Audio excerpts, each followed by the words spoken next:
Hello everyone, welcome to my channel promotion with Ashok. Friends, आज हम bank promotion exam में एक नया टॉपिक करेंगे जो कि है मॉनेटरी पॉलिसी। तो पूरी मॉनेटरी पॉलिसी हम यहाँ पर पढ़ेंगे, ठीक है, जिसमें आपका रिजर्व रेशियो क्या होता है, पॉलिसी रेट्स क्या हैं, सीआरआर क्या है, एसएलआर क्या है, एसडीएफ क्या है, ये नया कॉन्सेप्ट है। स्टैंडिंग डिपॉजिट फैसिलिटी अभी आया है अप्रैल 2022 में। मार्जिनल स्टैंडिंग फैसिलिटी क्या होती है, बैंक रेट क्या होता है, रेपो रेट क्या होता है, रिवर्स रेपो रेट क्या होता है, अभी इनकी वैल्यूज़ क्या हैं, liquidity adjustment facility, monetary policy committee, consumer price index, है ना, नेट डिमांड टाइम लायबिलिटी, ये सारी बातें, मतलब थोड़ा बड़ा लेक्चर होगा फ्रेंड्स। लेकिन आप ये जान लीजिए कि इस लेक्चर को अटेंड करने के बाद ना मॉनेटरी पॉलिसी का कोई भी ऐसा पॉइंट नहीं है जो आपके प्रमोशन एग्जाम में पूछा जाए और आपसे मिस हो जाए। मैंने कोशिश यही की है सारी चीज़ों को कवर करने की। तो रिजर्व रेशियो की अगर बात करें तो फिर देखिए, सीआरआर और एसएलआर को रिजर्व रेशियो कहते हैं, कीप दैट इन माइंड, ठीक है।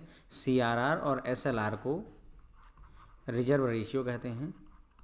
हम इसे ज़्यादातर ने बैंक की तैयारी की है तो ये चीज़ें पढ़ी हुई हैं, पर अभी करंटली क्या वैल्यू है वो चीज़ इंपॉर्टेंट हो जाती है प्रमोशन के पॉइंट ऑफ व्यू से। तो करंटली सीआरआर 4.5% है और एसएलआर 18% है। ये जो 4.5% है किसका है, जो बैंक का एनडीटीएल है। एनडीटीएल क्या होता है, नेट डिमांड टाइम लायबिलिटी होती है। और ये 4.5% कब से है, 21 मई 2022 से।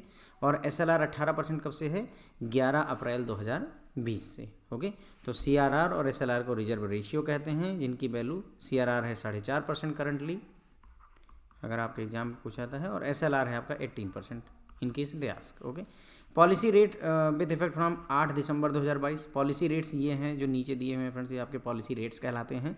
और 5 दिसंबर से 7 दिसंबर के बीच में मॉनेटरी पॉलिसी जो कमेटी होती है जो कि इन रेट्स को डिसाइड करती है, उनकी मीटिंग हुई थी। उसके बाद में 8 दिसंबर 2022 से इफेक्टिव जो है ये रेट्स आए हुए हैं, जिसमें रेपो रेट 6.25 है, बैंक रेट 6.50 है, मार्जिनल स्टैंडिंग फैसिलिटी रेट जो है 6.50 है, स्टैंडिंग डिपॉजिट फैसिलिटी एसडीएफ 6% है, और fixed repo reverse repo rate, या इसे ही ये आपका रेपो रेट है और ये रिवर्स रेपो रेट है। ओके, रिवर्स रेपो रेट है, तो रिवर्स रेपो रेट 3.35 है। ये वैल्यूज आपको ध्यान रखने की ज़रूरत पड़ेगी फ्रेंड्स। ओके, ध्यान रखिएगा, क्योंकि जो अगर बात करें सब स्टाफ से क्लर्क के लिए या क्लर्क से स्केल 1 से 2, यहाँ तक इनके पूछे जाने के बहुत ज़्यादा चांसेज होते हैं। 2 से 3, 3 से 4, 4 से 5, कभी कभार क्वेश्चन इनमें से उठ जाते हैं। ओके, तो रेपो रेट अभी क्या है, 6.25% है, बैंक रेट 6.50 है, एमएसएफ कितना है, मार्जिनल स्टैंडिंग फैसिलिटी 6.50 है, एसडीएफ कितना है 6%, और रिवर्स रेपो क्या है 3.35। ये क्या चीज़ हैं, इनके बारे में भी हम पूरा डिटेल में डिस्कस करेंगे। लेकिन क्वेश्चन आपसे करंट रेट के बारे में पूछा सकते हैं, तो ये सारी चीज़ें एक जगह मैंने यहाँ पर सॉर्ट आउट कर दी हैं, लिस्ट आउट करी हुई हैं, ठीक है। अब बात करते हैं मॉनेटरी पॉलिसी की। तो मॉनेटरी पॉलिसी जो होती है friends, that is declared or announced by Reserve Bank of India. जो मॉनेटरी पॉलिसी है उसको डिक्लेयर या अनाउंस किया जाता है किसके द्वारा, रिजर्व बैंक ऑफ इंडिया के द्वारा। अब ये जो एक एक लाइनें लिखी हुई फ्रेंड्स, ये एक एक क्वेश्चन है अपने आप में। आपसे क्वेश्चन कैसे पूछा जाएगा, ध्यान दीजिए यहाँ पर, कि मॉनेटरी पॉलिसी कौन जो है डिसाइड, डिक्लेयर या अनाउंस करता है, Reserve Bank of India, government of India, है ना, फाइनेंस मिनिस्ट्री। ऐसे 3-4 ऑप्शन देंगे और आपसे पूछेंगे, तो ध्यान करके जाइएगा कि इनमें से कोई भी क्वेश्चन बन सकता है। मॉनेटरी पॉलिसी कौन डिक्लेयर कर सकता है, Reserve Bank of India. Monetary policy का मतलब जो है फ्रीक्वेंसी क्या है, तो बाई मंथली होती है, यानी हर 2 महीने में एक बार डिक्लेयर की जाती है। मॉनेटरी पॉलिसी हर 2 महीने में एक बार डिक्लेयर की जाती है। ओके, तो फ्रीक्वेंसी आपसे पूछी जाती है कि मॉनेटरी पॉलिसी जो होती है वो जो है उसकी फ्रीक्वेंसी क्या है, वह कितने समय बाद अनाउंस की जाती है। तो हमें क्या याद रखना होगा कि हर 2 महीने बाद अनाउंस की जाती है। ओके, अब बात करते हैं what is the objective of monetary policy. तो मॉनेटरी पॉलिसी का उद्देश्य क्या है, क्यों बनाई जाती है मॉनेटरी पॉलिसी। तो सबसे पहला टारगेट होता है इन्फ्लेशन, यानी महंगाई को कंट्रोल करना, और दूसरा ग्रोथ, ओके, यानी तरक्की, ठीक है। तो मॉनेटरी पॉलिसी के 2 एम होते हैं, एक तरीके से ऑब्जेक्टिव होता है इन्फ्लेशन यानी महंगाई को कंट्रोल करना, और देश में ग्रोथ को बढ़ावा देना, मेंटेन करना। ये सारे काम मॉनेटरी पॉलिसी का ऑब्जेक्टिव होता है। Okay, inflation. अब इनमें जो भी टर्म्स हमें पढ़ रहे हैं फ्रेंड्स, इन सब के बारे में हम यहाँ पर डिस्कस करेंगे। जैसे इन्फ्लेशन टर्म आया है, एनडीटीएल, अभी देखिए हमने यहाँ पर एनडीटीएल की भी बात की, तो हम एनडीटीएल के बारे में भी यहाँ पर डिस्कस करेंगे। जैसे अब ये सारे जितने भी रेट्स मैंने आपको बताए, इन सब के बारे में भी हम यहाँ पर चलते हुए आगे डिस्कस करते हुए चलेंगे। देखिए, रिजर्व रेशियो। रिजर्व रेशियो की बात करें तो मैंने आपको बताया कि सीआरआर और एसएलआर को रिजर्व रेशियो कहा जाता है। और ये कौन डिसाइड करता है सीआरआर और एसएलआर की वैल्यू, RBI डिसाइड करता है। ओके, तो CRR और SLR को रिजर्व रेशियो कहते हैं। आपसे जैसे जो स्केल 4 to 5 है तो वहाँ पर क्वेश्चन बनाते हैं ये कि इनमें से कौन सा रिजर्व रेशियो है। पहला CRR दे दिया, दूसरा आपको जो है बैंक रेट दे दिया, तीसरा आपको जो है SLR दे दिया, और चौथा आपको स्टैंडिंग डिपॉजिट फैसिलिटी दे दिया। अब आपसे पूछेंगे 1 and 2, है ना, फिर उसके बाद में 2 and 3, 1 and 3 और 1 and 4। जो स्केल 3 यानी स्केल 3 to 4, 4 to 5, 5 to 6 जो एग्ज़ाम्स होते हैं फ्रेंड्स, उसमें ज़्यादातर ऑप्शन आपको ऐसे ही मिलेंगे।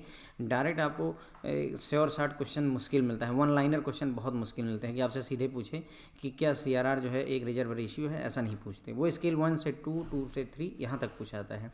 लेकिन जो आपके बड़े स्केल होते हैं वहाँ पर जो है क्वेश्चन ऐसे घुमा के आते हैं। तो अब देखिए रिजर्व रेशियो कौन कौन सा है, तो पहला CRR आपका रिजर्व रेशियो, SLR आपका, तो पहला और तीसरा जो भी ऑप्शन हो यानी C ऑप्शन आपका करेक्ट हो जाता है। तो इस तरीके के क्वेश्चंस आपको मिल सकते हैं फ्रेंड्स। ओके, तो इसके लिए तैयार रहने की ज़रूरत होती है।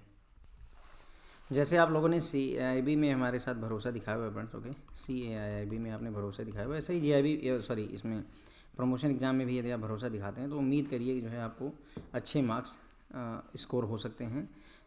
मेरे पढ़ाए हुए स्टूडेंट में पहली रैंक वगैरह भी हासिल की हुई है, ऐसा नहीं है, फर्स्ट रैंक जो है प्रमोशन एग्ज़ाम में मिल चुकी है स्टूडेंट्स को। ओके, तो थोड़ा सा अगर ध्यान देंगे तो कुछ ऐसा नहीं है जो कि आपके कंट्रोल के बाहर जाएगा। सिर्फ आपके जो बैंक के इंटरनल सर्कुलर होते हैं फ्रेंड्स वो आपको खुद रेफ़र करने पड़ेंगे, और प्लस जो बैंक के प्रोडक्ट होते हैं, बैंक के प्रोडक्ट मतलब कि जो है जैसे credit card scheme, debit card scheme जो हो गई है ना, KCC कैसी चलती है, इंटरनल जो प्रोडक्ट होते हैं वो आपको फ्रेंड्स खुद ही देखने पड़ेंगे। ओके, अब हम बात करते हैं मॉनेटरी पॉलिसी रेट्स की।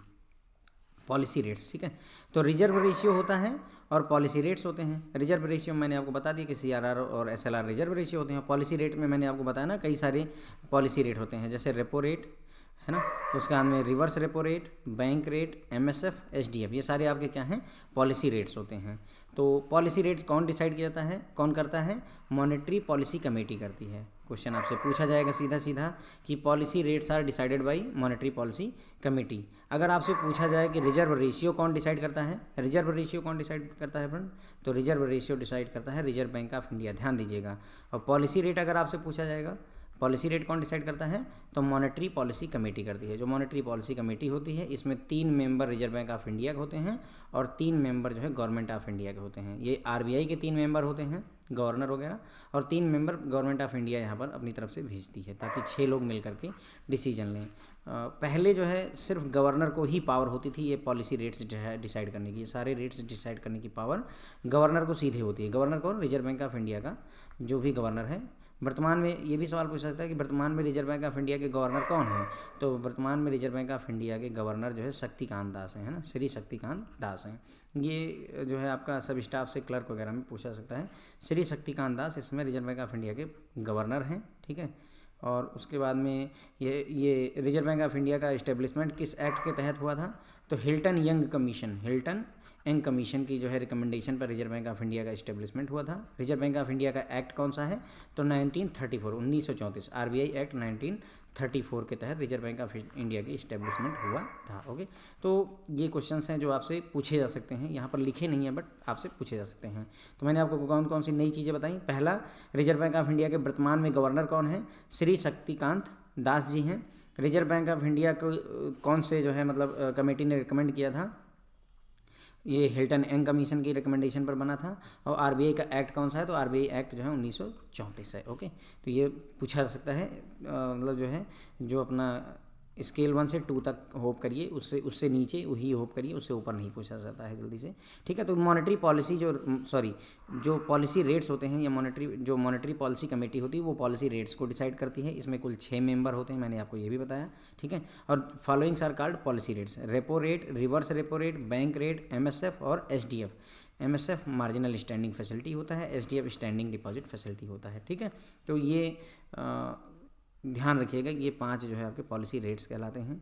अभी वर्तमान में वैल्यू कितनी है रेपो रेट की, मैंने आपको बताया था, मैं याद करूं अगर, मेरे ख्याल से एक बार अभी चेक कर लेंगे, रेपो रेट कितना है, याद कीजिए 6.25%। ये मतलब रिवीजन करना ही आपको आगे ले जाता है। तो रेपो रेट 6.25% है I think reverse repo rate 3.35 है, अभी हम कंफर्म कर लेंगे, मैं ऐसे लिख रहा हूँ। बैंक रेट आई थिंक जो है 6.5% है, एमएसएफ भी 6.5% है और एसडीएम आपका 6% है। ठीक है, अब एक बार देख लेते हैं। मैंने रेपो रेट 6.25%, यहाँ देख लीजिए, देखिए रेपो रेट 6.25%, बैंक रेट और एमएसएफ 6.5 है, एसडीएफ 6 है। ठीक है, देखिए यहाँ पर बैंक रेट और एमएसएफ 6.5 है। ठीक है, और एसडीएफ आपका 6% है। अब बचा जो है रिवर्स रेपो रेट, ये भी एक बार देख लीजिए, 3.35 है। ठीक है, तो हमने सक्सेसफुली रिकॉल किया है, कोई गलती नहीं हुई हमसे। ठीक है, ये ऐसे जब आप करते हो फ्रेंड ना, तभी आपको एक्चुअल में वो चीज़ दिमाग में चढ़ती है। लगे हाँ तो सीआरआर और एसएलआर की भी बात कर लेता हूँ। सीआरआर वर्तमान में 4.5% है और एसएलआर वर्तमान में 18% है। ये किसका? एनडीटीएल का, नेट डिमांड टाइम लायबिलिटी का। अभी हम इस पर भी बात करेंगे एनडीटीएल क्या होता है और कैसे कैलकुलेट किया जाता है। अब चूंकि चर्चा हुई है मॉनेटरी पॉलिसी कमेटी की, तो थोड़ा सा डिस्कशन मॉनेटरी पॉलिसी पर भी कर देना, कमेटी पर कर देना आवश्यक है। तो मॉनेटरी पॉलिसी कमेटी में 3 मेंबर होते हैं रिजर्व बैंक ऑफ इंडिया से और 3 मेंबर जो है गवर्नमेंट ऑफ इंडिया के होते हैं। ठीक है, मॉनेटरी पॉलिसी कमेटी की जो मीटिंग होती है वो हर 2 महीने में होती है, बाई मंथली, है ना। याद कीजिए हमने बात की थी कि जो ये मॉनेटरी पॉलिसी होती है ये भी बाई मंथली अनाउंस होती है। ध्यान दीजिए ये चीज़, देखिए monetary policy declared by monthly, announced by monthly, यानी कि मॉनेटरी पॉलिसी जो हर 2 महीने में डिक्लेयर होती है। इसका मतलब ये होना कि मॉनेटरी पॉलिसी कमेटी जब बैठती है हर 2 महीने मीटिंग करने, तो ही मॉनेटरी पॉलिसी डिक्लेयर होती है। ओके, तो वही बात है, चाहे मॉनेटरी पॉलिसी कहा जाए चाहे मॉनेटरी पॉलिसी कमेटी की मीटिंग कहा जाए, दोनों ही हर 2 महीने पर होती है, बाई मंथली, यानी बाई मंथली हर 2 महीने पर इनकी मीटिंग होती है। लास्ट मॉनेटरी पॉलिसी कमेटी की मीटिंग 5 से 7 दिसंबर 2022 के बीच में हुई थी। ये मैं जब आपको पढ़ा रहा हूँ 25 दिसंबर 2022 में, तब का मैं डेटा आपको दे रहा हूँ। ज़रूरी नहीं कि आपसे पूछ लें, पर ध्यान रखिए last monetary policy committee meeting 5 से 7 दिसंबर 2022 में हुई थी। अभी हमने बात की थी ना कि जो मॉनेटरी पॉलिसी है उसका ऑब्जेक्टिव क्या होता है, उद्देश्य क्या होता है। पहला बात की थी हमने इन्फ्लेशन को कंट्रोल करना और दूसरा ग्रोथ को, है ना, ग्रोथ, देश में तरक्की हो और महंगाई कंट्रोल में रहे। तो इसीलिए यहाँ इन्फ्लेशन की हम बात करते हैं। तो RBI control inflation with a target based on CPI as 4 ± 2%, that is 2% से 6% 1 अप्रैल 2021 से। मैंने ये बात आपको पढ़ दी, समझिए इस चीज़ को। आरबीआई का काम होता है इन्फ्लेशन यानी महंगाई को कंट्रोल करना। महंगाई को कंट्रोल कर रखा है या नहीं कर रखा है, इस बात का पता कैसे चलेगा? तो उसी के लिए सीपीआई को मेजर किया जाता है। सीपीआई कंज्यूमर प्राइस इंडेक्स होता है। सीपीआई क्या होता है? कंज्यूमर प्राइस इंडेक्स होता है। सीपीआई की वैल्यू अगर 2% से लेकर के 6% के बीच में है तो ये माना जाएगा कि रिजर्व बैंक ऑफ इंडिया ने महंगाई को कंट्रोल करके रखा हुआ है। यदि सीपीआई की वैल्यू 7% हो जाती है, इसका मतलब महंगाई जो है आरबीआई के कंट्रोल से बाहर है। क्लियर हो गई ये बात? ठीक है, यहाँ जो लिखा है 2% से 6%, क्या लिखा है कि इन्होंने रिजर्व बैंक ऑफ इंडिया ने जो टारगेट लिया है कि सीपीआई हम 4% मेंटेन करेंगे और ±2% और पकड़ के चलिए। मतलब कहने का 4% मैं मेंटेन करने की कोशिश करूँगा, 2% ज़्यादा यानी कि 4 2 6%, या 2% कम, 4 में से 2 घटाए 2%, इसके बीच में यानी 2% से 6% के बीच में कहीं ना कहीं महंगाई रहेगी। और ये टारगेट कब से लिया गया है? 1 अप्रैल 2021 से। ठीक है, कोई डाउट नहीं यहाँ पर। सीपीआई क्या होता है उसके बारे में भी, अब देखिए टर्म यहाँ पर सीपीआई आया है तो सीपीआई पर भी हम यहाँ पर चर्चा करेंगे। इसीलिए तो फ्रेंड्स जो है थोड़ा लेक्चर लंबा होगा, लेकिन यकीन मानिए कि जो भी टर्म्स पढ़ेंगे जो इंपॉर्टेंट होंगे आपके पॉइंट ऑफ व्यू से, वो सारे के सारे यहाँ पर कवर अप मिलेंगे आपको। ओके, तो देखिए RBI does not decide the inflation rate. ध्यान दीजिए, ये क्वेश्चन जो है इनडायरेक्टली आपसे पूछा जाता है कि क्या आरबीआई इन्फ्लेशन रेट को डिसाइड करता है? जैसे पॉलिसी रेट को तो मॉनेटरी पॉलिसी कमेटी या reserve Bank of India decide करता है ना, रिजर्व रेशियो भी डिसाइड करता है। तो क्या इन्फ्लेशन रेट भी जो है आरबीआई डिसाइड करता है? नहीं, इन्फ्लेशन रेट नहीं डिसाइड करता reserve Bank of India. Inflation यानी कि महंगाई कितनी चल रही है वो ऑटोमेटिक जो है मार्केट डिसाइड करती है। यानी कि जो है मार्केट में कितनी महंगाई है वो तो ऑटोमेटिक डिसाइड होता है, उसमें रिजर्व बैंक ऑफ इंडिया का रोल नहीं होता। रिजर्व बैंक ऑफ इंडिया का रोल होता है कि इन्फ्लेशन को कंट्रोल करके रखे। इन्फ्लेशन को कंट्रोल करने का जो है इसको उद्देश्य रहता है, ना कि जो है ये डिसाइड करने का कि महंगाई का रेट कितना रहेगा। उनकी कोशिश रहती है कि जो है 2% से लेकर के 6% के बीच में हो, लेकिन ये नहीं डिसाइड करता रिजर्व बैंक ऑफ इंडिया कि नहीं इस महीने हम महंगाई जो है 5% पर रखेंगे। नहीं, this is not done by Reserve Bank of India. Inflation rate automatic decide होता है। पता चला कि जो है चीज़ों के दाम बहुत बढ़ गए हैं, जो टमाटर जो है 20 रुपये किलो थे वो आज 100 रुपये किलो हैं, तो अब इसलिए महंगाई बहुत बढ़ चुकी है। तो ये चीज़ जो है रिजर्व बैंक ऑफ इंडिया ने इस रेट को डिसाइड नहीं किया है। ओके, तो आपसे अगर पूछा जाता है कि इन्फ्लेशन रेट क्या reserve Bank of India decide करता है, तो नहीं करता है। इन्फ्लेशन रेट इन्फ्लेशन को कंट्रोल करता है, लेकिन उसके रेट को डिसाइड करने का काम नहीं होता, वो ऑटोमेटिकली जो है मार्केट खुद करती है। बात हमने की किसकी, सीपीआई की। कंज्यूमर प्राइस इंडेक्स के आधार पर ही महंगाई डिसाइड होती है। तो आइए बात कर लेते हैं कंज्यूमर प्राइस इंडेक्स के बारे में। तो consumer price index decide the price change for retail customer and not for wholesale. ठीक है, तो रिटेल कस्टमर के लिए प्राइस में क्या चेंजेज हो रहे हैं उसको डिसाइड करने का काम कंज्यूमर प्राइस इंडेक्स का होता है। जैसे आपने 100 रुपये किलो का कोई सेब खरीदा था एक महीने पहले, और अभी वो सेब 110 रुपये किलो चल रहा है, तो ये जो 10 रुपये की महंगाई बढ़ी हर 100 रुपये के पीछे 10% की, इसी चीज़ को ही डिसाइड करने का काम होता है कंज्यूमर प्राइस इंडेक्स का। तो रिटेल कस्टमर के लिए करता है, होलसेल कस्टमर के लिए नहीं करता है। क्लियर हो गई। Consumer price index retail customer के लिए प्राइस चेंज को मेजर करता है, जज करता है। अब दूसरा क्वेश्चन जो आपसे पूछा जाता है वो ये है कि सीपीआई का डेटा रिलीज कौन करता है, तो एनएसओ करता है friends. Okay, national statistical organisation, national statistical organisation NSO करता है सीपीआई का data release. Base year CPI का क्या है, 2012 है। ओके, हर चीज़ का एक बेस ईयर होता है फ्रेंड्स। यहाँ पर जो भी इंडेक्स आप निकालोगे कभी भी ना, तो उसका एक बेस ईयर होता है। इसका मतलब ये हुआ कि 2012 में जो महंगाई थी उसको 100 माना जाएगा। अब मान लीजिए 2012 में जो महंगाई थी वो 100 थी, अभी जो महंगाई है वो मान लीजिए 2022 में वो 250 है। इसका मतलब ये हुआ कि पहले जो चीज़ 100 रुपये की मिल रही थी, अब वो चीज़ जो है 250 रुपये की मिल रही है, यानी 150 रुपये की बढ़ोतरी हुई है। तो कितना परसेंट जो है महंगाई बढ़ गई, 150% महंगाई आपकी बढ़ जाती है। ओके, तो बेस ईयर जो है 2012 है, यानी 2012 में जो महंगाई थी उसको 100 माना जाता है, और बाकी के ईयर को उसी के अकॉर्डिंग कैलकुलेट किया जाता है। ओके, क्लियर हो गया, ये आपसे पूछा जा सकता है। और जो है अप्रैल 2014 में रिजर्व बैंक ऑफ इंडिया ने सीपीआई को जो है की मेजर ऑफ इन्फ्लेशन के तौर पर अडॉप्ट किया है, यानी कि मुख्य इन्फ्लेशन को, महंगाई को मापने का जो मेन वो बनाया इन्होंने, एजेंडा बनाया, उसे सीपीआई को बना दिया, कंज्यूमर प्राइस इंडेक्स को। कब, 2014 में। उसके पहले डब्ल्यूपीआई जो है मेन काम करता था, होलसेल प्राइस इंडेक्स से मापता था रिजर्व बैंक ऑफ इंडिया, और उसके आधार पर जो है महंगाई डिसाइड होती थी। लेकिन अब जो है रिजर्व बैंक ऑफ इंडिया ने अप्रैल 2014 से ये माना कि जो कंज्यूमर प्राइस इंडेक्स है उसी के आधार पर ही हम महंगाई का डिसीजन लेंगे। ठीक है फ्रेंड्स, देखिए बहुत ज़्यादा बार मैं रिवाइज नहीं करवा रहा हूँ, इतने भर में आपका काम हो जाना चाहिए। ठीक है, अब हम बात करते हैं एनडीटीएल की, नेट डिमांड टाइम लायबिलिटी। देखिए एनडीटीएल आया था ना, मैंने आपको बताया था कि जो सीआरआर है वो आपका 4.5% है ऑफ किसका, एनडीटीएल का। बैंक का जो भी नेट डिमांड टाइम लायबिलिटी है उसका 4.5%, और जो आपका एसएलआर है वो 18% है बैंक का जो भी एनडीटीएल है। तो एनडीटीएल का चर्चा हमने किया था, तो इसीलिए एनडीटीएल पर यहाँ डिस्कस करेंगे। नेट डिमांड टाइम लायबिलिटी अगर आपको कैलकुलेट करनी है तो बैंक की जो टोटल लायबिलिटी है उसको कैलकुलेट कर लीजिए, उसमें से ये चीज़ें घटा डालिए। 6-7 आइटम हैं जिनको आपको सब्सट्रैक्ट करना होता है। टोटल लायबिलिटी जो भी है, टोटल लायबिलिटी में से क्या क्या घटाना है। अब देखिए जो स्केल 3 से 4 है ना, या उससे ऊपर 4 to 5, 5 to 6, जो हमारे सर सीनियर में जो भी हैं ये लोग जो एम कर रहे हैं उनके लिए ज़्यादा बेनिफिशियल है, उनको ये याद रख के जाना है। अगर आप जो है अप टू स्केल 2 ट्राई कर रहे हैं प्रमोट होने की, तो इसके पूछे जाने के चांसेस थोड़े कम होते हैं, क्योंकि थोड़ा डिफिकल्ट है। लेकिन अगर आप जो है चीफ मैनेजर बनने या उससे ऊपर के पद के लिए ट्राई कर रहे हैं तो ये बिल्कुल याद रख करके जाइएगा, क्योंकि क्वेश्चन आपको घुमा करके पूछेगा कि इनमें से कौन सा एनडीटीएल का पार्ट नहीं है। इनमें से ये 3 ऑप्शन उठा देगा, एक ऑप्शन कोई और रख देगा आपको कन्फ्यूज करने के लिए। ओके, तो जो हायर स्केल के लोग प्रिपरेशन कर रहे हैं उनके लिए बहुत ज़्यादा ज़रूरी है। नॉर्मल स्केल्स के लिए अप टू स्केल 2 अगर आप प्रमोट होकर बनना चाहते हैं, अप टू स्केल 3 जाना चाहते हैं, तो वहाँ तक इतना कोई दिक्कत नहीं है। ओके, तो टोटल लायबिलिटी कितनी है आपकी बैंक की वो देखिए, उसमें से पेड अप कैपिटल घटा दीजिए, बैंक का रिजर्व, इंटर बैंक डिपॉजिट, एक बैंक ने दूसरे बैंक के पास जो पैसा जमा किया वो हटा दीजिए, लोन या रिफाइनेंस जो रिजर्व बैंक ऑफ इंडिया से, सिडबी से, एग्जिम बैंक, नाबार्ड और एनएचबी से मिला हुआ है उसको भी घटा दीजिए। ये सब मतलब एक तरीके की लायबिलिटी है फ्रेंड। देखिए ये सारी लायबिलिटीज़ हैं, कौन सी, ये जितनी भी हैं।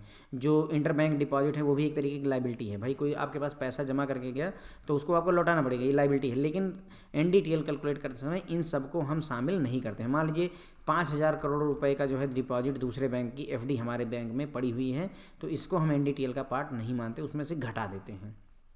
ताकि बैंकों को उसी जितना एनडीटीएल होगा उसी के हिसाब से जो है सीआरआर और एसएलआर मेंटेन करना पड़ता है। अब अगर ये 5,000 करोड़ रुपए एग्जीम्ड हो जाते हैं तो बैंक को थोड़ा सा राहत मिलती है फ्रेंड्स। ओके, इसी तरीके से जो लोन और फाइनेंस दूसरे सिडबी एग्जिम वगैरह से मिला हुआ है उसको इंश्योरेंस कंपनी या जो आपके गारंटी इंस्टीट्यूशन है उनके जो क्लेम अगर हैं तो उसको भी घटा दीजिए।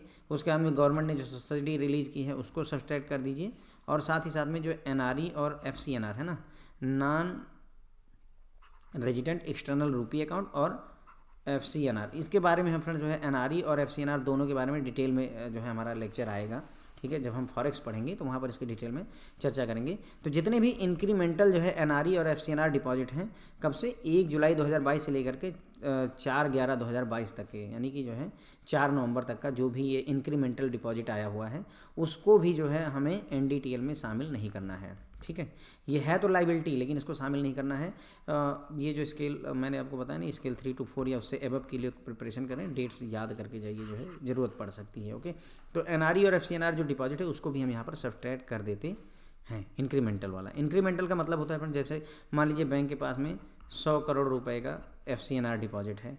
ठीक है, और इस डेट से इस डेट के बीच में बैंक ने मान लीजिए जो है जो बैंक का डिपॉजिट हो गया वो 160 करोड़ हो गया एफसीएनआर वाला। तो इसका मतलब कितना बढ़ा, 60 करोड़ जो बढ़ा, यही जो 60 करोड़ इंक्रीमेंट हुआ है इंक्रीमेंटल वाला, ये जो 60 करोड़ है इसी को एग्जिम्ड किया गया, इसी को ही सब्सट्रैक्ट करना है यहाँ पर, ना कि पूरा पूरा 160 करोड़ आप घटा देंगे। नहीं, आप 160 करोड़ नहीं घटाएंगे, जो बढ़ा है 60 करोड़ अभी जो इस डेट रेंज के बीच में जो पैसा आपने एफसीएनआर एनआरई डिपॉजिट में जमा करवाया है उसको आप जो है उसमें से एनडीटीएल में से सब्सट्रैक्ट टोटल लाइबिलिटी में से घटा सकते हैं, कोई ऐतराज़ बैंक को नहीं है। एनडीटीएल ऐसे ही कैलकुलेट किया जाता है फ्रेंड्स। ओके, अब बात करते हैं, देखिए बैंक रेट है, बैंक रेट पर भी चर्चा कर लेते हैं। तो बैंक रेट क्या होता है, the minimum rate of interest which RBI charges while lending loan to domestic bank is called bank rate.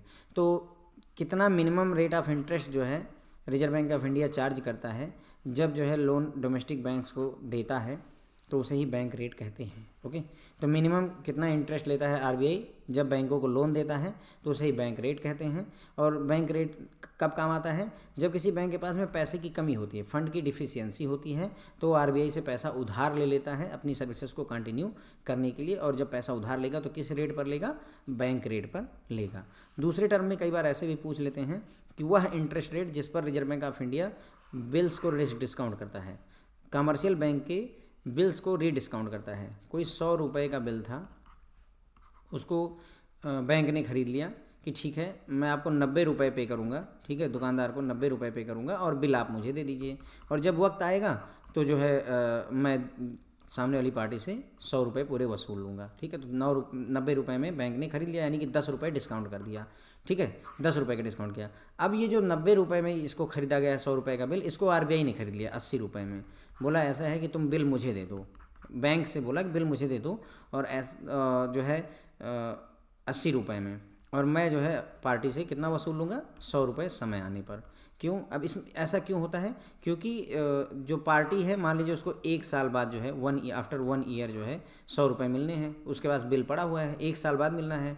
अभी उसने बैंक के पास में डिस्काउंट करवाया तो 90 रुपये तुरंत के तुरंत मिल गए, 1 साल वेट नहीं करना पड़ा। जब 1 साल बीता तो बैंक ने जा करके पार्टी से 100 रुपये ले लिए, तो बैंक को 10 रुपये का फ़ायदा हो गया एक हिसाब से, पार्टी को 90 रुपये मिले। डिस्काउंट तो हो गया लेकिन 90 रुपये तुरंत मिल गए। ओके, इसी तरीके से जब एक डिस्काउंट वाले बिल को फर्दर डिस्काउंट करता है Reserve Bank of India, that is called री डिस्काउंट बिल। ओके, री डिस्काउंट यानी एक बार डिस्काउंट हो चुका था, 100 रुपये का बिल था, उसको 90 में बैंक ने खरीदा, और उस 90 रुपये वाले बिल को फिर से रिजर्व बैंक ऑफ इंडिया ने और डिस्काउंट लेकर के 80 रुपये में खरीद लिया, तो दैट इज री डिस्काउंट बिल। ओके, तो जिस रेट पर जो है, जिस इंटरेस्ट रेट पर री डिस्काउंट करता है आरबीआई जो है बैंकों के बिल को, उसे ही बैंक रेट कहा जाता है। ओके, अब बात करेंगे सीआरआर और एसएलआर की। हमने आपको बताया कि सीआरआर और एसएलआर क्या कहलाते हैं फ्रेंड। सीआरआर और एसएलआर दोनों को रिजर्व रेशियो कहा जाता है, और इस समय सीआरआर 4.5% चल रहा है और एसएलआर आपका 18% चल रहा है। ओके, तो इसमें जितनी भी लाइनें लिखी हुई फ्रेंड्स ये सारी इंपॉर्टेंट हैं, कोई भी लाइन ऐसी नहीं है जो आप छोड़ सकते हैं। हर एक लाइन से आपको क्वेश्चन मिलने के पूरे चांसेस रहते हैं, और पूछे भी जाते हैं, भर भर के क्वेश्चन पूछे जाते हैं। स्केल 2 से 3 तक बहुत ज़्यादा क्वेश्चन यहाँ से पूछे जाते हैं। जैसे सीआरआर मेंटेन किया जाता है as per RBI act 1934 section 42। ध्यान रखेंगे कि सीआरआर को किस एक्ट के तहत मेंटेन किया जाता है। क्वेश्चन कैसे बनेगा कि CRR इज मेंटेन्ड एज पर पहला ऑप्शन RBI एक्ट जो है सेक्शन 42, RBI एक्ट जो है सेक्शन 24, RBI एक्ट सेक्शन 48 ऐसे करके, या फिर जो है ना, ऐसे 4 ऑप्शन दे देगा आपको तो कंफ्यूज होंगे। तो CRR is maintained as per RBI act 1934 section 42। Okay, ध्यान रखेंगे मिनिमम और मैक्सिमम कोई CRR की लिमिट नहीं होती है, यानी ऐसा कुछ गाइडलाइन नहीं है कि मैक्सिमम CRR 20% होगा, ऐसी कोई गाइडलाइन नहीं है। तो no minimum limit and no maximum limit in case of CRR। Okay, अगली बात, CRR is kept as cash with RBI only cash. ध्यान देंगे कि CRR को RBI के पास सिर्फ कैश के फॉर्म में रखा जा सकता है, ठीक है। CRR को bank reserve Bank of India के पास, ध्यान रखेंगे कि CRR को RBI के पास रखा जाता है, बैंक के पास नहीं रहता है। मान लीजिए 100 रुपये अगर है बैंक का, तो उसमें से 4.5 रुपये, क्योंकि CRR 4.5% है, तो 4.5 रुपये RBI के पास में कैश के रूप में रखना पड़ेगा CRR के तहत, ठीक है। तो सिर्फ RBI के पास में कैश के रूप में ही रखा जा सकता है, गोल्ड बॉन्ड या फिर जो है गोल्ड के रूप में या कोई सिक्योरिटी, इन सब रूप में नहीं रखा जा सकता है, सिर्फ कैश के रूप में CRR को रखा जाता है। अगला क्वेश्चन है, क्या RBI कोई इंटरेस्ट पे करता है CRR पर बैंकों को? नहीं, RBI कोई भी इंटरेस्ट CRR पर पे नहीं करता है। जो इतना हर 100 रुपये में 4.5 रुपये जो बैंक ने RBI के पास रखा है, उस पर कोई भी इंटरेस्ट नहीं मिलता है। खूब पूछा जाता है क्वेश्चन पर, ध्यान रखिएगा कि RBI जो है CRR पर कोई भी इंटरेस्ट आपको पे नहीं करेगा। CRR कौन डिसाइड करता है? Reserve Bank of India decide करता है। CRR 4.5% NDTL का कब से? 21 मई 2022 से, और ये पहले 4% था। कितना था? 4% था। CRR is 4.5% of NDTL with effect from 21 मई 2022। तो 21 मई 2022 से CRR 4.5% है, पहले 4% था। डेट्स याद रखने की उतनी ज़्यादा ज़रूरत नहीं है, लेकिन अगर आप हायर स्केल में हैं तो उम्मीद करिए कि जो है डेट्स ध्यान होनी चाहिए, ठीक है। अब अगला क्वेश्चन है, आपसे पूछा जाएगा which statement is prepared for calculation of CRR। अगर आपको CRR की कैलकुलेशन करनी है तो बैंक कौन सा स्टेटमेंट जो है प्रिपेयर करता है?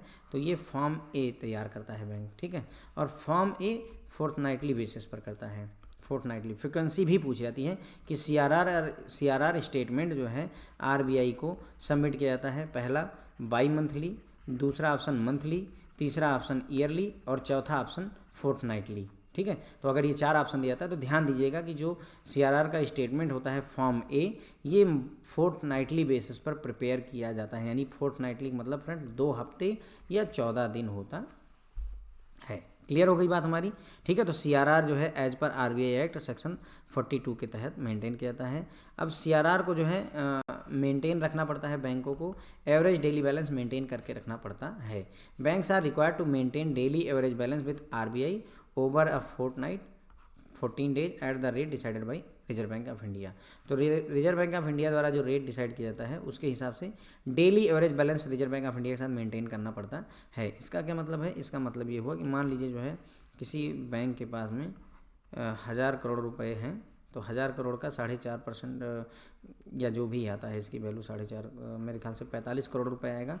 तो 45 करोड़ रुपए जो है ऑन एवरेज जो है बैंक को मेंटेन करने की ज़रूरत होती है। मतलब कहने का, किसी दिन अगर 40 करोड़ हैं तो अगले दिन 50 करोड़ हैं, तो अगले दिन जो है 45 करोड़ है, ऐसे करके औसत जब एवरेज निकाला जाए 14 डेज का तो हमेशा 45 या 45 से एबव आना चाहिए। यही होता है एवरेज बैलेंस मेंटेन करने का बात, ठीक है। और गाइडलाइन कहती है रिजर्व बैंक ऑफ इंडिया की, किसी पर्टिकुलर डे पे, फोर्टनाइट के यानी 14 दिन की किसी भी पर्टिकुलर डे पे ये 90% से नीचे नहीं होना चाहिए, ठीक है। जो 45 करोड़ रुपए हैं इसका 90% निकाल लीजिए, ठीक है। तो 45 करोड़ रुपए का 90% अगर हम मान लें 45 डिवाइडेड बाई 100 है ना, और इंटू 90, ये 40.5 करोड़ रुपए, यानी कि कभी भी एवरेज जो है, जो किसी पर्टिकुलर डे पे जो CRR का बैलेंस है वो कभी भी 40.5 करोड़ से कम नहीं होना चाहिए इस बैंक का, यानी कि मिनिमम इतना तो मेंटेन डेली ही करना है। और अगर नहीं कर पाते हैं, in that case there will be penalty, if not maintained then penalty for shortfall की पेनल्टी लगेगी, यानी लेस देन 90% अगर हो गया, 90% से कम हो गया आपका CRR की वैल्यू किसी पर्टिकुलर डे पर, किसी पर्टिकुलर दिन पे, तो आपको बैंक रेट प्लस 3% देना पड़ेगा। कितना देना पड़ेगा? बैंक रेट प्लस 3%, जितना शॉर्टफॉल हुआ है उस अमाउंट का। और अगर ये शॉर्टफॉल अगले दिन कंटिन्यू रहती है तो बैंक रेट प्लस 5%। ध्यान रखेंगे, ये क्वेश्चन आपसे पूछे जाते हैं। Bank rate plus 3%, bank rate plus 5%। Okay. और ध्यान रखिएगा ये भी कि CRR और SLR दोनों केसेस में सेम ही पेनाल्टी लगती है। अगर CRR जो है, चाहे CRR हो चाहे SLR हो, अगर जो है आप मेंटेन नहीं कर पा रहे हैं तो बैंक रेट प्लस 3% की पेनाल्टी, और अगले दिन भी अगर नहीं मेंटेन कर पा रहे तो बैंक रेट प्लस 5% की आपके ऊपर पेनाल्टी लग जाती है। क्लियर हो गई बात? अगर नहीं थोड़ा सा डाउट भी होगा तो एक बार दोबारा वीडियो देखेंगे तो आपको क्लियर हो जाए, क्योंकि लंबा वो वीडियो है मेरा ये थोड़ा सा, ठीक है, तो इसलिए ज़्यादा मल्टीपल रिवीजन थोड़ा नहीं हो पाएगा, क्योंकि बहुत सारी चीज़ें यहाँ पर मैंने कवर करने की कोशिश की हैं। कीप इन माइंड जो है, increase in CRR reduces liquidity, यानी कि ऐसे समझिए, अगर आपने CRR बढ़ाया तो जो लिक्विडिटी है वो घटेगी।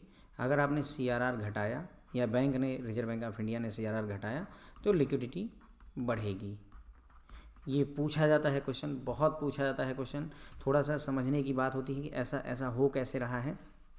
देखिए, CRR बढ़ाते हैं तो लिक्विडिटी कैसे घटती है मार्केट में। देखिए, जैसे पहले याद कीजिए जो है 21 मई 2022 है ना, 21 मई 2022 से पहले 4% था, और अभी कितना हो गया है? 4.5% हो गया है। तो इस बात का क्या इफेक्ट हुआ होगा, आइए देखते हैं। 21 मई 2022 से पहले 4% था, अब 4.5% हो गया है। तो अब देखिए, जैसे मान लीजिए बैंक के पास में 100 रुपये थे लोन देने के लिए, तो CRR उसका 4% था, पहले की बात कर रहा हूँ, 4% था। इसका मतलब कि 100 रुपये का 4%, 4 रुपये बैंक को रखना पड़ता था RBI के पास। यानी बैंक के पास कितने रुपए थे? 96 रुपये बचते थे लोन बांटने के लिए। अब क्या हुआ? अब CRR हो गया 4.5%, तो यानी कि 100 रुपये का 4.5 रुपये बैंक को RBI के पास रखना पड़ेगा कैश के रूप में। अब बचा 95.5 रुपीज़। इसका मतलब ये हुआ कि अब बैंक के पास 50 पैसे कम हो गए पहले के मुकाबले। अब ये तो मैं 100 रुपये की बात कर रहा हूँ। अब अगर सोचिए 1 लाख रुपए हों, 1 लाख करोड़ रुपए हों, तो ये इसका इफेक्ट कितना होगा। थोड़ा सा बड़ी वैल्यू अगर ले लूँ, 4% की जगह पे मान लीजिए हम CRR 10% कर दें, तो पहले बैंक के पास 96 रुपये थे, अब अगर 10% हो गया तो 10 रुपये बैंक के पास, 90 रुपये ही बचे बैंक के पास में। कितने रुपये बचे? 90 रुपये बचे। पहले 96 रुपये का लोन, 96 रुपये मार्केट में बांटता था, अब 90 रुपये ही बांट रहा है। इसका मतलब देखिए, बैंक के पास में पैसा कम हो गया। अब अगर बैंक के पास में 100 रुपये में से 90 ही रुपये बच रहे हैं, पहले 96 बचते तो पूरा 96 बांट देता था, अब 90 ही बच रहे हैं, तो वो कहाँ से लोन, कितना दे देगा लोन, आप सोचिए। तो 90 रुपये जो है बतौर लोन वो बांट देगा सबको उठा करके। इसका मतलब ये हुआ कि लिक्विडिटी यानी कि कैश की कमी हो गई। किसके पास? बैंक के पास लिक्विडिटी की कमी हो गई। देखिए, CRR बढ़ा और बैंक के पास लिक्विडिटी कम हो गई। क्यों? क्योंकि पहले 96 रुपये होते थे आपके पास खर्चा करने के लिए, अब 90 रुपये ही हैं, तो लिक्विडिटी कम हो गई। इसी तरीके से अगर मान लीजिए CRR घटा देते हैं, सोचिए अभी CRR 10% है, इसका मतलब हर 100 रुपये में से 10 रुपये बैंक RBI के पास चले गए, 90 रुपये बैंक के पास बच रहे हैं। अब CRR 1% हो गया, मान लीजिए घट गया, मैं घटाने की बात कर रहा हूँ। अब CRR जब 1% हो गया तो हर 100 रुपये में से 1 रुपये RBI के पास और 99 रुपये जो है बैंक के पास बचे।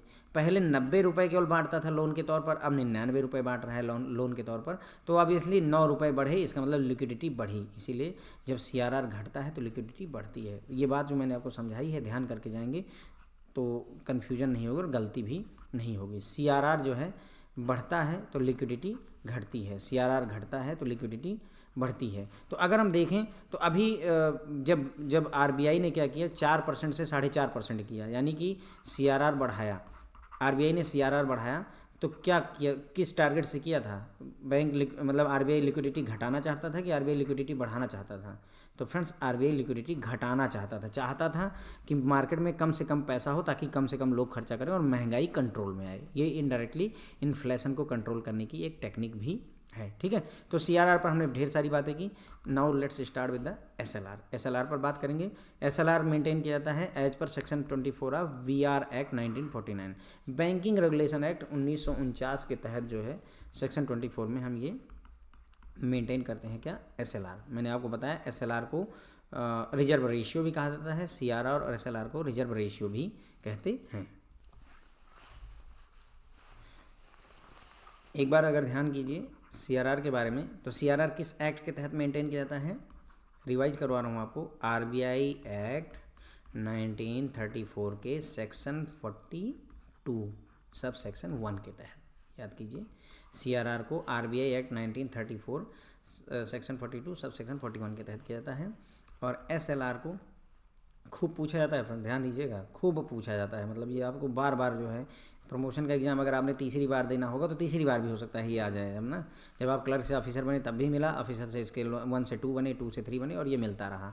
तो SLR जो है VR act, banking regulation act 1949 के अंतर्गत मेंटेन किया जाता है। ठीक है, अब देखिए मिनिमम SLR की कोई लिमिट नहीं है, मिनिमम कितना हो सकता है इसकी कोई लिमिट नहीं है, लेकिन मैक्सिमम SLR की लिमिट जो है 40% of NDTL, net demand time liability का 40% मैक्सिमम हो सकता है। CRR की भी रिलेटिवली बात कर लेते हैं तो थोड़ा सा आसान होता है। CRR में कोई लिमिट ना मिनिमम की है ना कोई लिमिट मैक्सिमम की है, लेकिन SLR में मैक्सिमम की लिमिट है 40%। ओके, ध्यान रख करके जाइएगा। देखिए किसी ने एक फ्रेंड ने मुझे बताया था कि CRR चूँकि हम RBI के पास स्टोर कर, ध्यान कीजिए मैंने बताया ना CRR को सिर्फ कैश के रूप में रखा जाता है और रिजर्व बैंक ऑफ इंडिया के पास पैसा जमा करवा दिया जाता है। तो CRR चूँकि RBI के पास आता है इसलिए वो RBI एक्ट के तहत जो है सेक्शन 42 में आता है। और SLR जो होता है वो बैंक के पास खुद ही रहता है, इसलिए बैंकिंग रेगुलेशन एक्ट के तहत होता है। एक ट्रिक है ध्यान रखने की, बाकी जैसा आपको ध्यान रहे रखना चाहिए। ठीक है, तो RBI page any interest on SLR, SLR पर क्या कोई इंटरेस्ट देता है रिजर्व बैंक ऑफ इंडिया? तो हाँ देता है। CRR पर कोई इंटरेस्ट नहीं देता, लेकिन SLR पर interest reserve Bank of India बैंकों को पे करता है। क्वेश्चन पूछा जाता है फ्रेंड्स। ओके, SLR कौन डिसाइड करता है? Reserve Bank of India decide करता है। 11 अप्रैल 2020 से जो SLR की वैल्यू है 18% NDTL का है, NDTL का 18% है। SLR किसके, जो रिजर्व बैंक ऑफ इंडिया के पास रखा जाता है, किस फॉर्म में रखा जाता है? देखिए CRR में सिंपल था कैश, सिर्फ कैश रखा जाता है रिजर्व बैंक ऑफ इंडिया के पास में, लेकिन जो SLR होता है फ्रेंड्स वो कैश के रूप में, गोल्ड के रूप में, RBI के द्वारा अप्रूव्ड सिक्योरिटी के रूप में, दूसरे बैंकों के साथ कैश बैलेंस के रूप में, बॉन्ड्स के रूप में, RBI के साथ एक्सेस कैश के रूप में, और स्टैंडिंग डिपॉजिट फैसिलिटी के अमाउंट के रूप में भी रखा जा सकता है। और ये सारा जो पैसा होता है फ्रेंड्स ये RBI के पास जमा करने की जरूरत नहीं होती, बैंकों को अपने पास ही रखना होता है। जो RBI अप्रूव्ड सिक्योरिटी अपने पास रखी है ना, एक्सेस कैश विद RBI के पास रहेगा, है ना, cash balance with other bank दूसरे बैंकों के साथ रहेगा। बस वहाँ पर दिखाना होता है कि हाँ हमारे पास इतना कैश इतना गोल्ड है। ओके, तो SLR जो है रिजर्व बैंक ऑफ इंडिया के पास में सिर्फ कैश के रूप में नहीं रखा जाता है, ये कैश के रूप में, गोल्ड के रूप में, अप्रूव्ड सिक्योरिटी के रूप में, अदर बैंकों के साथ बैलेंस के रूप में, रिजर्व बैंक ऑफ इंडिया के साथ जो बैलेंस है उसके साथ में, बॉन्ड्स के रूप में, और SDF स्टैंडिंग डिपॉजिट फैसिलिटी के रूप में रखा जाता है। ठीक है, क्लियर हो गई बात? पूछा जाएगा ये स्केल जो है, जो आपके 4 to 5, 5 to 6 में अगर जा रहे हैं तो ये ध्यान करके जाइए, क्योंकि आपको घुमाएगा, वो उठा करके जो है देगा इसमें से कि इनमें से जो है कौन कौन से SLR का पार्ट हैं। उसमें उसने लिखा कैश, उसके बाद में उसने लिखा गोल्ड, उसके बाद में उसने लिखा जो है एक्सेस बैलेंस विथ नाबार्ड, है ना, उसके बाद में फिर उसने लिखा जो है cash balance with other bank. Okay, अब फिर आपसे पूछेगा कि 1, 2 and 3 ओनली, है ना, फिर 2 and 3 ओनली, है ना, ऐसे करके वो 4 ऑप्शन देगा। तो आप कंफ्यूज होंगे, तो मेक श्योर कि आपको ये लिस्ट थोड़ा सा दिमाग में बैठी रहे। स्टैंडिंग डिपॉजिट फैसिलिटी अभी थोड़ी देर में हम पढ़ेंगे, और ये नया कॉन्सेप्ट है तो इसको जरूर ध्यान करके जाइए। स्टैंडिंग डिपॉजिट फैसिलिटी जो है वो SLR का पार्ट होती है। किसका पार्ट होती है? SLR का पार्ट होती है। अब which statement is prepared for calculation of SLR को कैलकुलेट करने के लिए कौन सा स्टेटमेंट? फॉर्म 8 तैयार किया जाता है, और इसकी फ्रीक्वेंसी क्या होती है? मंथली बेसिस पर। CRR की बात करूँ अगर आपको याद हो, CRR में हम क्या करते थे? फॉर्म A तैयार करते थे। कौन सा? फॉर्म A, और ये फोर्थ नाइटली बेसिस पर, FORT Knightley, fourth Knightley basis पर इसको तैयार किया जाता था, तो फॉर्म A। ओके, लेकिन SLR के केस में फॉर्म 8 तैयार किया जाता है, 8 है ना, और ये मंथली बेसिस पर होता है, ये फोर्टनाइटली बेसिस। थोड़ा सा ध्यान रख करके जाइएगा, क्योंकि सब चीज़ें इसमें जितनी भी बातें लिखी हैं वो क्वेश्चन ही है अपने। वो maintaining daily average balance of SLR, if SLR as prescribed is not maintain on any day then penalty for shortfall is there. Okay, अब यहाँ पर ध्यान दीजिएगा, CRR के केस में ये बोला जाता था कि किसी भी दिन जो वैल्यू है उसका 90% से कम नहीं होना चाहिए, राइट। SLR के केस में ऐसा कुछ नहीं है। जैसे मान लीजिए जो है बैंक के पास में 100 रुपये हैं लोन देने के लिए, तो उसका 18% SLR अभी चल रहा है, तो इसका मतलब 18 रुपये डेली मेंटेन रहना चाहिए। डेली 18 रुपये मेंटेन रहना चाहिए। इसका मतलब अगर किसी दिन 18 रुपये से कम हुआ, 17 रुपये 50 पैसे, जिस दिन भी हुआ उसी दिन पेनल्टी लग जाएगी। लेकिन CRR के केस में क्या था कि 90% तक अगर है तो ओके है, 90% से नीचे जाता था तब जो है शिकायत होती थी। यहाँ 100% ओके है, 90% की कोई बात ही नहीं है। तो SLR जो है अगर आप डेली बेसिस पर जितना मेंटेन होना चाहिए उतना नहीं मेंटेन कर पाते हैं तो आपको बैंक रेट प्लस 3% आपको पेनल्टी लगेगी जितना भी शॉर्टफॉल हुआ है। और अगर अगले दिन भी जो है ये शॉर्टफॉल कंटिन्यू रहता है तो बैंक रेट प्लस 5% आपको शॉर्टफॉल का चार्ज लगेगा। एक दो बातें जो हायर स्केल के लोग हैं उनके लिए क्लियर कर दूं। कई बार क्वेश्चन कैसे घुमाते हैं मैं बताता हूं आपको।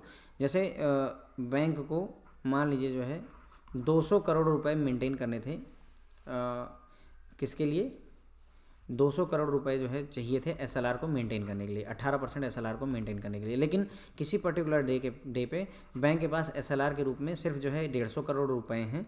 तो अब आप बताइए कि जो है कितनी penalty reserve Bank of India apply करेगा इनके ऊपर। कैलकुलेशन पूछ लेगा इसी चीज़ पे कि 200 करोड़ रुपए SLR मेंटेन करने के लिए चाहिए थे लेकिन 150 करोड़ रुपए हैं, तो अब कितना रुपए जो है पेनल्टी लगेगी। तो देखिए कितना घटत कितनी है, जितना शॉर्टफॉल है, ध्यान दीजिए अमाउंट ऑफ शॉर्टफॉल पर लगता है। तो शॉर्टफॉल कितने की है, 50 करोड़ रुपए की घटत हुई है। ठीक है, 50 करोड़ रुपए का कितना बैंक रेट कितना है, अभी बैंक रेट कितना है 6.5% है, उसमें 3% और जोड़िए तो 9.5%, 9.5%। लेकिन ये फ्रेंड ध्यान दीजिएगा ये ईयरली है, पूरे साल का है, आपको सिर्फ एक दिन का चाहिए, एक दिन का चाहिए तो 365 से आप इसे डिवाइड भी कर देंगे और ये कैलकुलेशन आपको करनी पड़ेगी। ओके, एक दिन का ब्याज कितना पड़ेगा उसको कैलकुलेट करिए, ठीक है, तब ये आपको कैलकुलेट करके निकलेगा। अब उसमें बोल दिया कि अगर 4 दिन तक शॉर्टफॉल कंटिन्यू रहे तो क्या होगा। तो देखिए एक दिन का तो जो है 9.5% है, लेकिन उसके बाद बाकी के जो 2 दिन, दूसरा दिन, तीसरा दिन और चौथा दिन होगा फ्रेंड ना, वहाँ कहानी अलग होगी। क्यों, क्योंकि अब जो है अगर नेक्स्ट डे कंटिन्यू है तो पेनल्टी बैंक रेट प्लस 5% है, तो 6.5% बैंक रेट और प्लस 5, 11.5% अब आपको पे करना पड़ेगा। तो 11.5 और 11.5, ठीक है। तो ये 3 दिन के लिए 11.5 कैलकुलेट करने के लिए आपको क्वेश्चन पूछ सकते हैं। मतलब घुमाने के लिए जो हायर स्केल होती है ना उनको इसी तरीके से ये लोग जो है घुमाते हैं कि अच्छा बताओ, अब ज़रा सा दिमाग लगा करके कैलकुलेट करके एक्चुअल सिचुएशन बताओगे तो यू कैन एक्सपेक्ट जो है क्वेश्चन इस तरीके के। अब देखिए मैंने पढ़ाया तो है, बातें भी बताई हैं, वहाँ आप कन्फ्यूज कहाँ होंगे कि जो bank rate plus 3% per annum है, हो सकता है आप ये गलती कर जाओ कि जितना आया उसका बैंक रेट प्लस 3% यानी 9.5% कैलकुलेट कर दीजिए आप। नहीं, ये पूरे साल का है, शॉर्टफॉल एक दिन के लिए हुई तो एक दिन का निकालेंगे।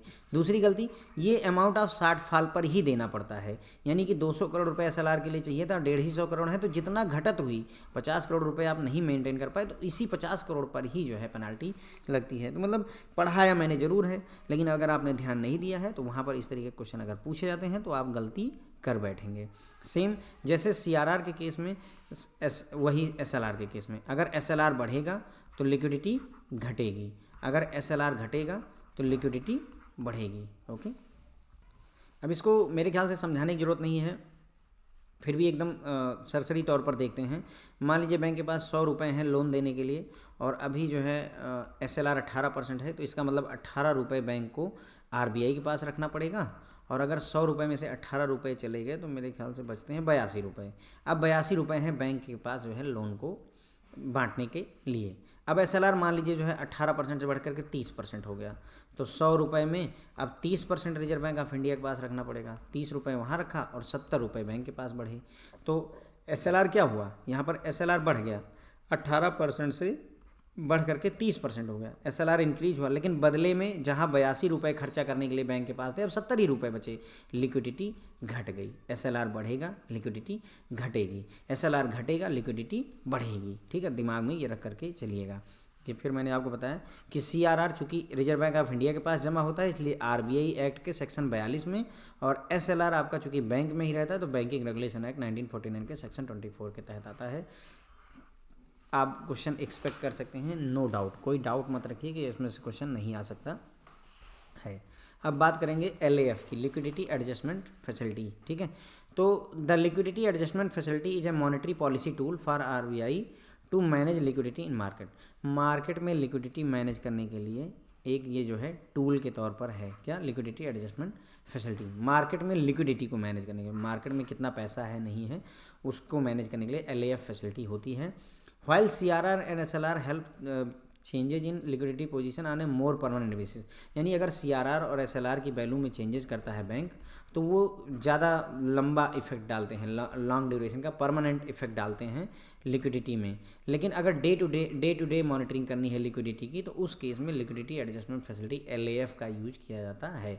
अगर बैंक ने ये सोचा है कि हमें अगले 1 महीने तक जो है मार्केट में लिक्विडिटी कम रखनी है तो वो CRR या SLR की वैल्यू बढ़ा देगा।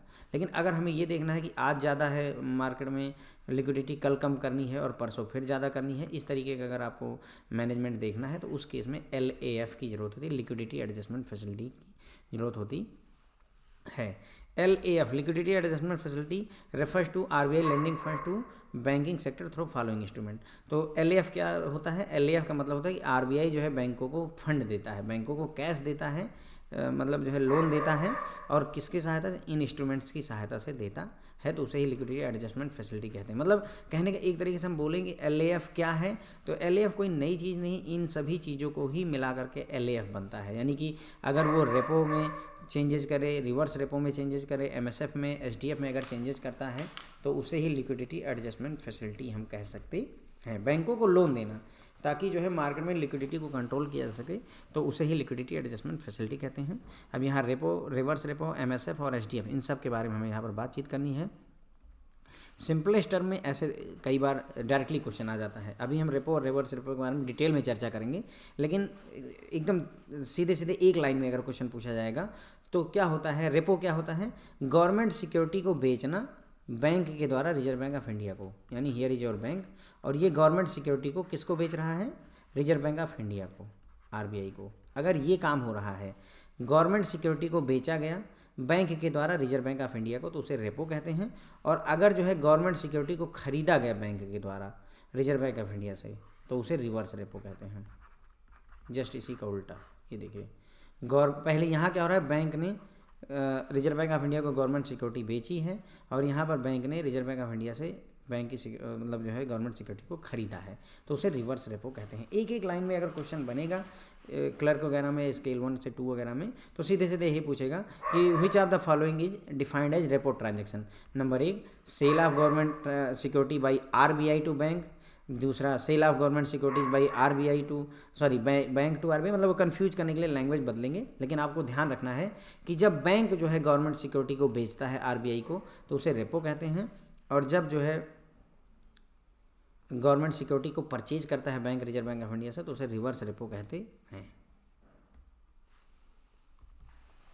ठीक है, अब बात करेंगे, ये नया टर्म है फ्रेंड, जो है स्टैंडिंग डिपॉजिट फैसिलिटी। ठीक है, स्टैंडिंग जो SDF है आपका, ये भी किसका पार्ट है? LAF का पार्ट है।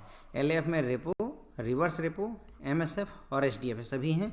चूँकि SDF नया कॉन्सेप्ट है, इसलिए पहले इसको पढ़ेंगे। Okay, standing deposit facility was introduce in MPC monetary policy committee meeting 8 अप्रैल 2022। तो 8 अप्रैल 2022 को जो मॉनेटरी पॉलिसी कमेटी की मीटिंग हुई थी, डेट उतना रिलेवेंट नहीं होगी, उसमें ही स्टैंडिंग डिपॉजिट फैसिलिटी को इंट्रोड्यूस किया गया है। ठीक है, SDF में होता क्या है? स्टैंडिंग डिपॉजिट फैसिलिटी में bank deposits cash with Reserve Bank of India and get interest from Reserve Bank of India but without any collateral of government security. तो इसमें क्या है? SDF में बैंक क्या करेगा?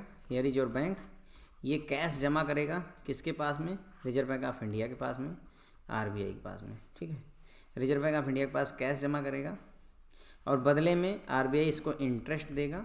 ठीक है, इंटरेस्ट भी देगा, लेकिन बैंक को कोई भी गवर्नमेंट सिक्योरिटी का कोलेटरल यानी कुछ गिरवी रखने की ज़रूरत नहीं है, है ना। नॉर्मली क्या होता है, बैंक जो है जैसे कैश वहाँ रखेगा, तो बदले में रिजर्व बैंक ऑफ इंडिया से बोलता है कि आप मुझे जो है वो दे दो, क्या नाम है, सिक्योरिटी, है ना, bank security. Reverse repo rate अगर बात करें, रिवर्स रेपो रेट की बात करें, तो उसमें क्या होता है?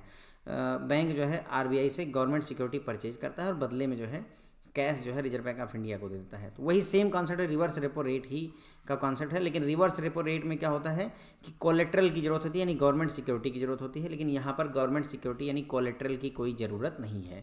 तो एक तरीके से बैंकों को कैश मिल गया, क्लीन डिपॉजिट मिल गया। एक तरीके से बैंकों को क्या मिल गया? क्लीन डिपॉजिट मिल गया, और ये अनसिक्योर्ड भी होता है। अनसिक्योर्ड क्यों होगा? क्योंकि रिजर्व बैंक ऑफ इंडिया ने कोई भी सिक्योरिटी नहीं दे रखी है। आपने बैंक ने cash reserve Bank of India को दे दिया, लेकिन आरबीआई ने कोई जो है सिक्योरिटी नहीं दी, कोई गवर्नमेंट सिक्योरिटी या कुछ दिया नहीं है, तो अनसिक्योर्ड भी हो गया फ्रेंड्स। ओके, तो बहुत ही बारीक सी बात है ये, जरा ये लाइन बहुत इंपॉर्टेंट है एसडीएफ के लिए, सबसे मेन यही है। एसडीएफ में क्या होता है, बैंक जो है पैसा जमा करता है, कैश जमा करता है रिजर्व बैंक ऑफ इंडिया के पास में, आरबीआई बदले में इंटरेस्ट पे करता है, ठीक है। लेकिन बैंक को कोई सिक्योरिटी मनी जो है, मतलब जो है कोई गवर्नमेंट सिक्योरिटी अब बतौर जो है कोलेट्रल नहीं मिलती है, नहीं देनी पड़ती है आरबीआई को, ठीक है। तो कोई कोलेट्रल का कॉन्सेप्ट नहीं होता है यहाँ पर, सीधे सीधे। तो it is called clean deposit और क्लीन लोन कह सकते हैं आप, है ना। क्लीन डिपॉजिट मिल गया बैंक को, आरबीआई को क्लीन डिपॉजिट मिल गया है, और ये अनसिक्योर्ड होता है। एसडीएफ दिसंबर 2022 में कितना है, 6% है। कितना है एसडीएफ, 6% है। RBI use it as additional tool for absorbing liquidity from market without any collateral. तो जब रिजर्व बैंक ऑफ इंडिया को लिक्विडिटी मार्केट से सोखनी होगी, सोखना मतलब एब्जॉर्ब करना, शक कर लेना एक तरीके से ना, तो जब लिक्विडिटी को मार्केट से कम करना होगा एक तरीके से, और वो भी बिना किसी कोलेट्रल के, तो उस केस में स्टैंडिंग डिपॉजिट फैसिलिटी का यूज करेगी, ठीक है। और as per RBI Reserve Bank of India के अनुसार SDF standing deposit facility with जो है रिप्लेस रिवर्स रेपो रेट। जो रिवर्स रेपो रेट है उस कॉन्सेप्ट को स्टैंडिंग डिपॉजिट फैसिलिटी रिप्लेस कर देगा। मतलब जो समझ में आया है उसके हिसाब से आगे आने वाले समय में रेपो रेट तो होगा, लेकिन रिवर्स रेपो रेट नहीं रह जाएगा, उसकी जगह पे स्टैंडिंग डिपॉजिट फैसिलिटी ही मेनली काम करेगी, ठीक है। अगर उसे यूज करना होगा किसका, बिना कोलेट्रल के, और अगर जो है कोलेट्रल सहित करना होगा तो रिवर्स रेपो का यूज करेगा। In LAF corridor liquidity adjustment facility में एसडीएफ अवेलेबल होगा सभी डेज पर week throughout the year, पूरे साल में हमेशा, यानी 24/7 एक तरीके से कह लीजिए, 365 दिन हर पूरे ईयर में हर दिन अवेलेबल रहेगा स्टैंडिंग डिपॉजिट फैसिलिटी, ठीक है। तो एसडीएफ क्लियर हो गया फ्रेंड्स, जो है ये नया कॉन्सेप्ट है स्टैंडिंग डिपॉजिट फैसिलिटी। क्लियर हो गया कि बैंक क्या करेगा, बैंक के पास जो भी कैश होगा, रिजर्व मतलब जो है एक्सेस कैश जो भी होगा, वो आरबीआई के पास ले जा करके जमा कर देगा कि भाई हमारे पास कैश है, रिजर्व बैंक ऑफ इंडिया आप ऐसा करो, रख लो, और इसके बदले में हमको इंटरेस्ट देते रहो। रिजर्व बैंक ऑफ इंडिया कहेगा बहुत अच्छी बात है, हम तुम्हें इंटरेस्ट पे करते रहेंगे, लेकिन कोई कोलेट्रल के चक्कर में ना पड़ना, तुम अपना कैश हम पर भरोसा करके दे जाओ, और जो है भरोसा रखो, हम देंगे तुम्हें लौटा के। लेकिन तुम ये कहो कि हम गवर्नमेंट सिक्योरिटी वगैरह तुम्हें देंगे, तो ये सब अब काम खत्म हो चुका है, ठीक है। अगर ये इतनी बात आप याद रखो तो यही स्टैंडिंग डिपॉजिट फैसिलिटी होती है, ठीक है। अब अगर यहीं पर गवर्नमेंट सिक्योरिटी बदले में reserve Bank of India bank को दे दे, तो वो रिवर्स रेपो हो गया। यही सेम चीज़ अगर जो है यहाँ पर गवर्नमेंट सिक्योरिटी इन्वॉल्व हो जाती है, तो दैट इज रिवर्स रेपो हो जाएगा, ठीक है। अब बात करते हैं रेपो की, ठीक है। रेपो रेट या रेपो है ना, repo sale of government securities by bank to Reserve Bank of India with a promise to repurchase, इसीलिए रीपर्चेज की वजह से ही रेपो बोलते हैं फ्रेंड्स, ओके। रेपो रीपर्चेज की वजह से रेपो बोलते हैं। After certain time period is called repo. तो क्या है, यहाँ पर बैंक है, इसने गवर्नमेंट सिक्योरिटीज़ को बेचा, किसको बेच दिया, आरबीआई को, लेकिन ये प्रॉमिस किया है कि हम ये जो गवर्नमेंट सिक्योरिटी इसको आफ्टर सर्टेन टाइम पीरियड 1 साल 2 महीने 3 महीने 6 महीने बाद हम आपसे खरीद लेंगे, ओवरनाइट जो भी हो इनके साथ हम खरीद लेंगे। तो अगर जो है ऐसा रीपर्चेज करने का प्रॉमिस हुआ है तो उसे रेपो कहते हैं। Repo is mostly for overnight, means mostly on day, ठीक है। तो मतलब कहने का जो है, जो रेपो होती है मोस्टली ओवरनाइट के लिए जो है होती है। कहने मतलब जो है एक बैंक क्या करेगा, बैंक के पास कैश की कमी है तो वो रेपो ट्रांजैक्शन करेगा और बदले में एक दिन के लिए जो है पैसा रिजर्व बैंक ऑफ इंडिया से ले लेता है, ओवरनाइट बेसिस के लिए यही होता है, ओवरनाइट के लिए, ठीक है। When RBI provide finance to bank against security it is called repo और रेपो ट्रांजैक्शन। ये दूसरी लैंग्वेज में बोला जा सकता है कि जब Reserve Bank of India finance देता है बैंकों को, किसके अगेंस्ट में, सिक्योरिटी के अगेंस्ट में, तो उसे रेपो या रेपो ट्रांजैक्शन कहते हैं। अब इस तरीके से भी लैंग्वेज में पूछा जा रहा है कि when Reserve Bank of India provide finance to bank against securities it is called, पहला रेपो ट्रांजैक्शन, दूसरा रिवर्स रेपो ट्रांजैक्शन, तीसरा एसडीएफ ट्रांजैक्शन, चौथा एमएसएफ ट्रांजैक्शन। इस तरीके से आप पूछ सकते हैं। तो ध्यान रखिएगा जब रिजर्व बैंक ऑफ इंडिया बैंकों को लोन देता है, किसके क्या जो है गिरवी रख करके, सिक्योरिटीज़ को गिरवी रख करके, तो उसे हम रेपो या रेपो ट्रांजैक्शन कह सकते हैं। कोई दिक्कत नहीं है यहाँ तक। Repo transaction increases the liquidity in market. जब भी रेपो ट्रांजैक्शन होगी तो मार्केट में लिक्विडिटी बढ़ेगी। ये कैसे होगा, देखिए रिजर्व बैंक, यहाँ पर बैंक है आपके पास में, बैंक ने क्या किया, बैंक के पास गवर्नमेंट सिक्योरिटीज़ थी, उसको बेच दिया, किसको, रिजर्व बैंक ऑफ इंडिया को। रिजर्व बैंक ऑफ इंडिया ने गवर्नमेंट सिक्योरिटी खरीदी और बदले में बैंकों को क्या दे दिया, कैश, नकदी, अब बैंक के पास नकदी हो गई, अगर कैश हो गया, इसका मतलब लिक्विडिटी बढ़ गई। देखिए बढ़ गई कि नहीं बढ़ गई। ओके, क्लियर हो गई बात हमारी। ठीक है, शॉर्ट टर्म रेपो ट्रांजैक्शन उन्हें कहेंगे जो अप टू 1 ईयर होती हैं। लॉन्ग टर्म रेपो ट्रांजैक्शन उन्हें कहते हैं जो 1 साल से 3 साल के लिए होती हैं। यहाँ कोई डाउट नहीं है। रिवर्स रेपो जस्ट उल्टा होता है। Purchase of government securities by bank from RBI with a promise to resale after certain time period. यहाँ पर क्या है, here is your bank, here is Reserve Bank of India. ठीक है, यहाँ पर आपका बैंक है, यहाँ पर रिजर्व बैंक ऑफ इंडिया है।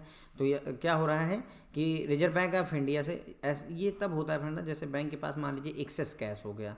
तो एक्सेस कैश अगर हो जाता है तो बैंक अपने पास रखने से बजाय क्या करता है, वो आरबीआई को दे देता है। आरबीआई को दे देगा तो आरबीआई बदले में उसको इंटरेस्ट दे देगा, तो ये उसको फ़ायदा हो जाता है। तो ये जो पैसा एक्सेस कैश होता है, ये रिजर्व बैंक ऑफ इंडिया के पास रखने के दौरान बैंक क्या करता है, जब आप कैश दोगे आरबीआई को तो बदले में आरबीआई आपको गवर्नमेंट सिक्योरिटीज दे देता है, गवर्नमेंट सिक्योरिटी देता है। यानी कि एक तरीके से बैंक ने गवर्नमेंट सिक्योरिटी को बाई कर लिया कैश दे करके, है ना। और बाद में वादा भी किया है कि ये जो गवर्नमेंट सिक्योरिटी आरबीआई से मैंने खरीदी इसको हम रीसेल कर देंगे। ओके, तो रीसेल कर देंगे आरबीआई को, और जो है जो भी हमारा इंटरेस्ट वगैरह होगा हम ले करके हट जाएंगे। तो ये जो ट्रांजैक्शन है इसे रिवर्स रेपो कहते हैं। तो रिवर्स रेपो में क्या होता है, बैंक जो होता है वो गवर्नमेंट सिक्योरिटी को परचेज करता है।